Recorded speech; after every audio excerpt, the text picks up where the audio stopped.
English comprehension. It used to be a real bone of contention during the preparation of one of the Akufo children, and because of GDPR, I will not disclose which of my two amazing children it was a bone of contention with. To be honest, we come from a long line of readers, basically. And so reading and comprehension and understanding what one has read is never an issue. But one thing that can be an issue is how we approach comprehension for 11 plus exams.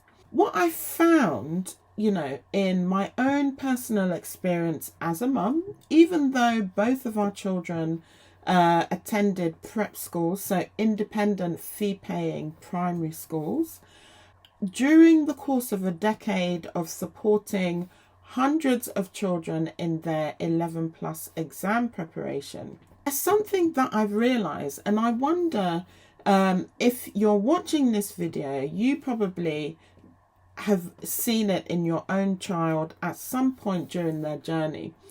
The issue is that as the exams start to draw closer, it becomes a source of frustration for both parent and child, and it can become dispiriting, demotivating, confidence crushing, all of those negative feeling creating. Where is that going? Basically, all of the things, all the drivers for negative emotion, where English comprehension is concerned, can be born out of this simple mistake that so many children make when they are approaching their English papers, basically, whether that's for the grammar school or for the independent school exams. If you're watching this, you're probably looking for some techniques to help your child to ace their paper.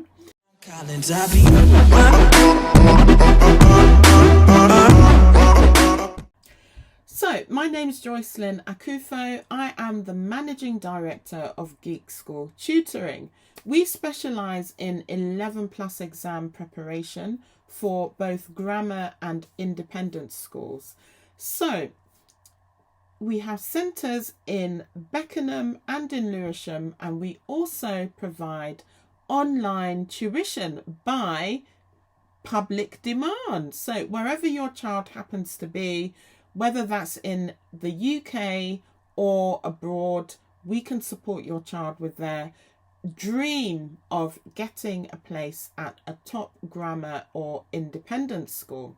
Alongside that, we also have a sister site, 11plussa.co.uk, and here you will be able to access tutorial based support for your child, which also has video based marking.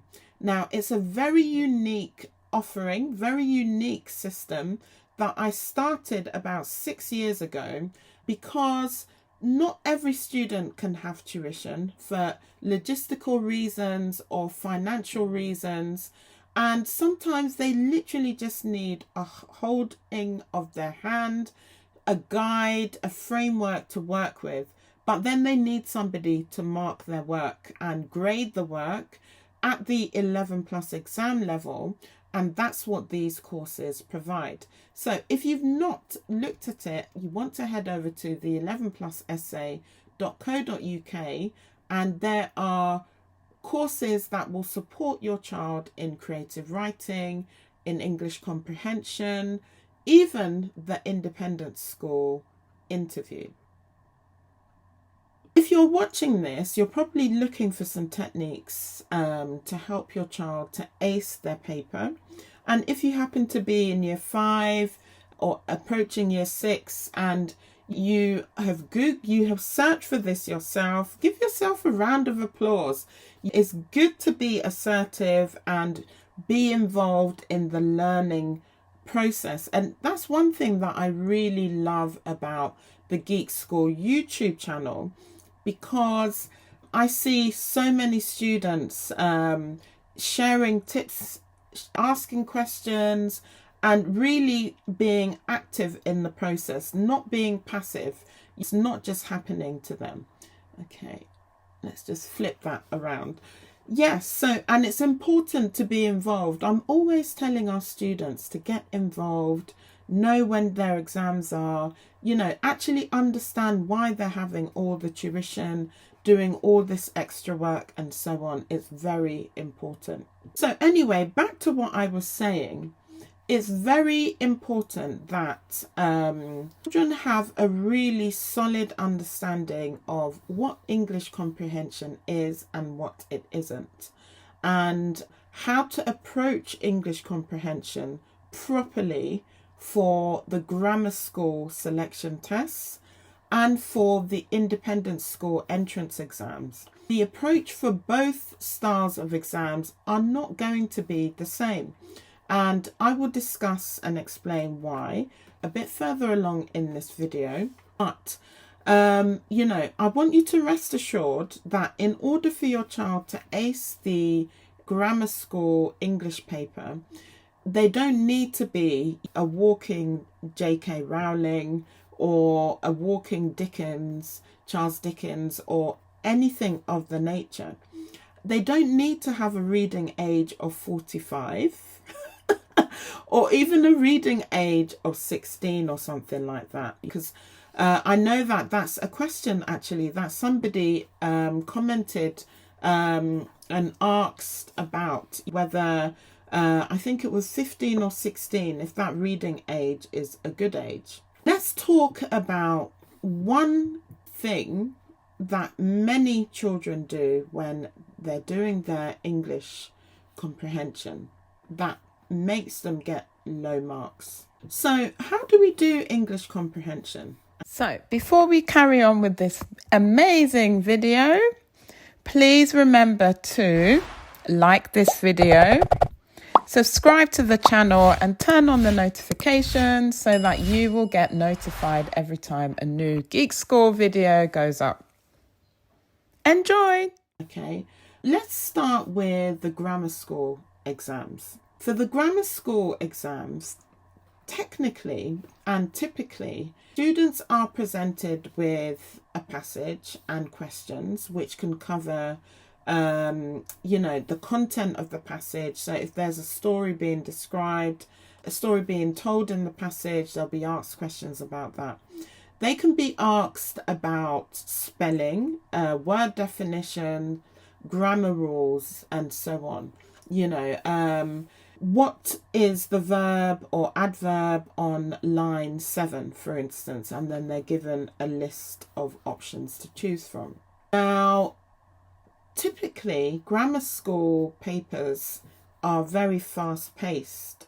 So children at this stage are used to doing comprehension in the classroom and taking as long as they need. All of a sudden, you know, they are expected to, you know, basically read a long passage and answer so many more questions in a different format often than they would in school, i.e. the multiple choice. And the time constraint starts to be very apparent. And many students start to look for shortcuts in order to finish the paper. And this is where the problem starts. So one thing that I've seen in the 10 years of running Geek School is that we have different types of students. You can have the student who hates reading, and so their approach to answering comprehension questions is quite different. Then you have the student who is fine with reading, doesn't hate it, but maybe they work quite slow. So they look for a strategy. And then you have the student who loves reading, knows that they're good at English and is over complacent, basically. And it's not so much that they have a strategy, but they have a habit of, you know, working in a particular way that doesn't help them.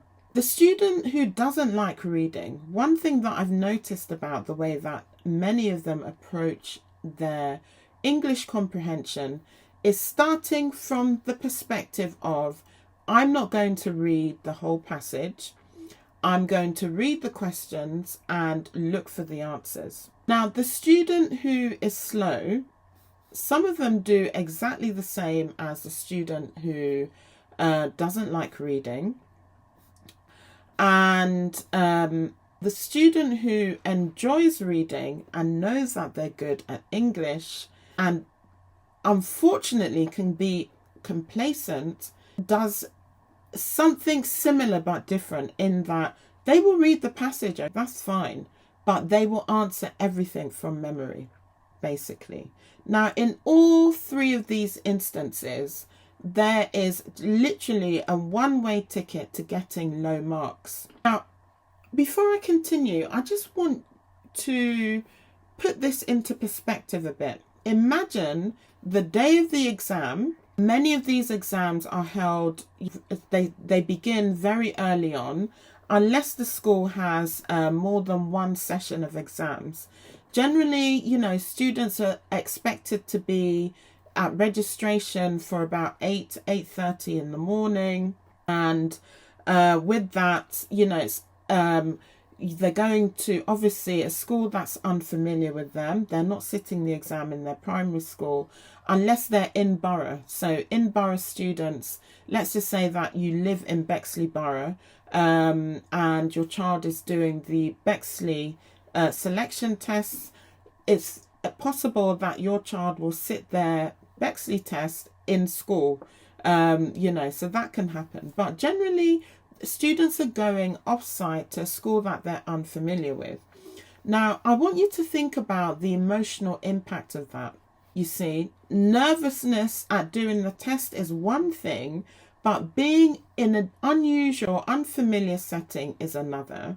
And then you've got hundreds of other children they've never met before. Yes, it's possible that they will see some classmates or somebody in their year, but effectively they have no idea who the staff are, who the other children are, and so on. Now, many children cope well with this, but you can imagine the mix of emotions on the day. And when students have that mix of emotion on the day, and then we are now approaching English comprehension in the three ways that I have described, it leaves lots of room for mistakes, lots of room for the loss of marks, because there's just a lot going on mentally anyway. So for the student who decides that they want to read the questions and then look for the answers in the passage, they will always run out of time. And a lot of their answers will be out of context and will be error prone because they haven't got a good grasp of the passage. And seeing some keywords from a question in a particular area of the text doesn't mean that's the answer. And something that I've come to realize is that some parents have actually been directing their children to answer comprehension in this way. I'm pleading with you, if you happen to be one of these parents and you really want your child's dream of going to a grammar or independent school to come to pass, please stop, because it will cause problems for your child's success, basically. That is not how we do comprehension. The word comprehension means understanding. To comprehend is to understand. You can't answer comprehension questions successfully without actually understanding what the passage is about. And while it may be easy to do that for one or two questions here and there, if this is the approach for which the paper in its entirety is done, there will be problems. And if it's for 11 plus exams, where the content is pitched at a higher reading age than your child a lot of the time, where it's dense with some advanced devices, some high-end vocabulary that your child may have never come across, and so on.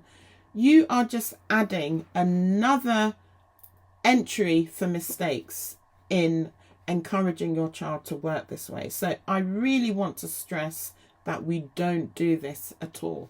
Now, if your child works slowly and you have advised them to use the technique, to me, it's definitely not a technique. There's no technique that makes you do worse. That's not a technique. There are other words for that, but, you know, we'll leave it there. If you have advised your child to approach the paper like this, then please re-advise them not to do that. Get them to watch this video so that they understand why, basically, because it's going to be detrimental to the success of their exam. Now, if you have a child who loves reading, you know, loves doing English comprehension, has very good understanding of what they're reading and so on, kudos to you, well done. With those students, some of them get complacent, overly complacent, and what do? They think they've read it, they've understood it, they remember everything, so they don't go back into the passage to check their answers. Everything is based on what is on their mind, in their memory. Again, that is not how we do English comprehension. So if your child falls in any of those three categories, you now know that some adjustments have to be made. And, you know, if it's been somewhat of a head scratcher as to why they keep getting low scores, hopefully the video that you are watching has shed some light on this, and you've got enough time to make some adjustments so that your child can get a better score, a higher score that's befitting of them in the exams. So I bet you're wondering how your child should do the English comprehension paper then. We will get to that in another video. So I want you to look out for another video that I would do, part 2. Looking at the clock, we are at 16 minutes. So if I start diving in at this stage, I'm not even sure how long this will be. Okay, but one thing that we really need to take away from this video is the importance of reading the passage and the importance of not just writing answers from memory. You need to check in the passage to make sure that you are factually correct before you answer the question. And this is something that you must encourage your child to do. And observe how they do their English papers. So, you know, when I'm on site at Geek School, I put my detective cap on, and obviously we run through the process of actually working through an English paper that has comprehension, and you tell the students need to read they need to read the passage before they start writing anything. And you'll see some children immediately gravitate towards their pen or their pencil, and they're already writing answers, and you can see that they haven't even spent 10 seconds reading the passage. They've not bothered at all.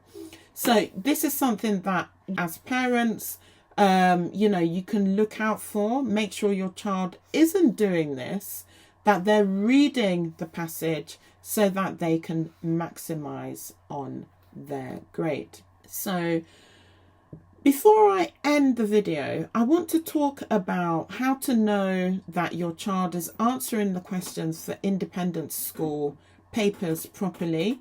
You know, oh dear, how to make sure they're answering the questions properly, what they should include, and basically maybe you have some worries, some fears, some concerns that you're not sure, basically, you know, or you think your child isn't doing it correctly, but you can't be certain because you've got no benchmark. Well, on the 11plusessay.co.uk, the website that belongs to Geek School Tutoring, my site, yet another one. It's actually about 6 years old. There is an English comprehension course on there where it includes video-based marking. I highly recommend that you look into that and, sign your child up for it, basically. These courses I've created over time because I get calls from parents literally all over the world now. It used to be across England. Now it's all over the world, because we have, some children who don't school in the UK, but they will be sitting 11 plus exams to start in year 7, in an independent school. And so they need that kind of guidance. Some of them will sit their grammar school tests and so on. And I created this course for students like those, basically. Sometimes the time difference means that tuition with us isn't feasible. If a child is based in a country that's, 8-10 hours ahead of time, and they are obviously in school all day and so on, it can be difficult. And if students are in the UK, but they are nowhere near us, and maybe their parents are not really happy for them to do online tuition because, the lockdowns left a bad taste in their mouth, and they don't think it will work for their child. Something like this video-based course where, I literally teach students how to answer comprehension questions. And then there is a whole bank of independent school question papers with model answers. I know that's what parents are always looking for. With model answers, you want to know what your child should have written as an answer, basically. And, what better way than with the sample papers from these top independent schools, and some other papers that I have created. If you know anything about Geek School Tutoring's managing director, myself, you'll know that I spend a lot of time creating resources for our students.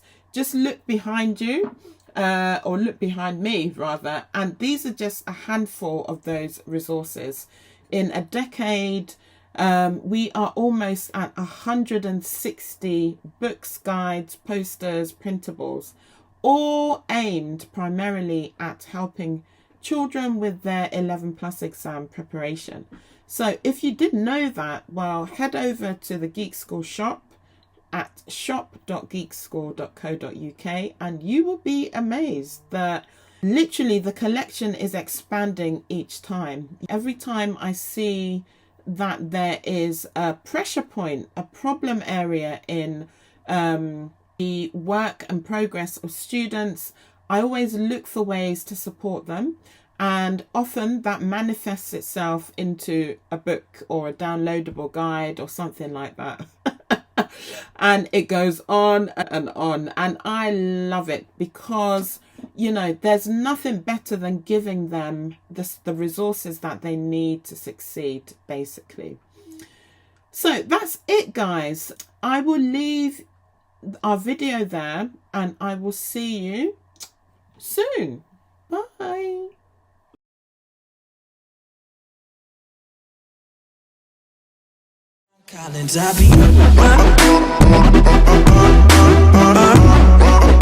So before we carry on with this amazing video, please remember to like this video, subscribe to the channel and turn on the notifications so that you will get notified every time a new Geek School video goes up. Enjoy!